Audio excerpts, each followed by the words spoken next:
Imam Ibnul Qayyim menceritakan di dalam kitabnya Raudatul Muhibbin kisah seorang miskin. Orang tersebut sangat miskin sehingga penguasa daerahnya merasa iba. Oleh penguasa, orang miskin tersebut diberi uang yang sangat banyak. Tapi apa yang terjadi? Bukannya kesenangan yang didapat, akan tetapi kematian. Si miskin kaget karena tiba-tiba menerima uang banyak. Akhirnya anak si miskin mengembalikan uang tersebut ke penguasa. Dengan tidak menafikan takdir, orang miskin tadi mungkin tidak akan seperti itu bila mendapatkan uang tersebut tidak dengan sekaligus. Rasa kaget disebabkan karena dia tidak bisa menerima dengan tiba-tiba keadaan yang berbeda dengan keadaan dia sebelumnya. Rasa kaget itu begitu dahsyatnya, sehingga menimbulkan kematian. Rasa kaget adalah reaksi ketika sebuah hukum alam dilanggar. Yaitu, setiap hal harus melalui proses. Sudah menjadi sunatullah, bahwa apapun yang terjadi di dunia ini melalui proses. Kita lihat bayi, untuk menjadi seperti itu butuh waktu yang tidak sebentar.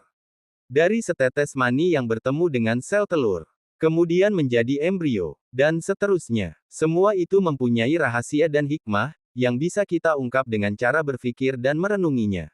Salah satu rahasia yang bisa diungkap adalah, dengan melalui proses, akan dihasilkan sebuah kekuatan. Kekuatan yang didapatkan melalui tahap demi tahap.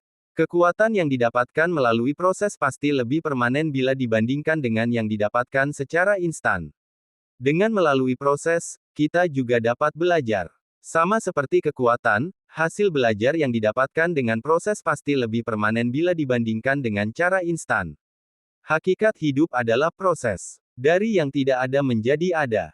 Dari yang tidak bisa menjadi bisa. Dan seterusnya. Alangkah kelirunya bila ada orang yang menafikan hal ini. Sebab, apapun yang dia lakukan adalah proses itu sendiri. Apapun aktivitas yang dia lakukan adalah sebuah proses. Lantas, apa jadinya jikalau ada orang yang mencoba mendapatkan sesuatu tapi tidak menghendaki adanya proses? Atau menghendaki mempersingkat sebuah proses yang sebenarnya tidak boleh dipersingkat? Renungkan tentang kupu-kupu. Dari ulat yang menjadi kepompong.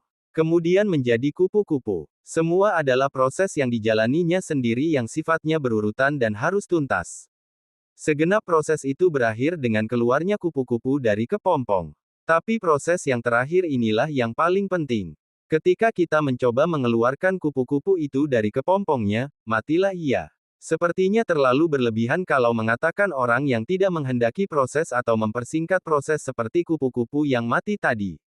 Walaupun begitu, tidak tertutup kemungkinan hal seperti itu terjadi.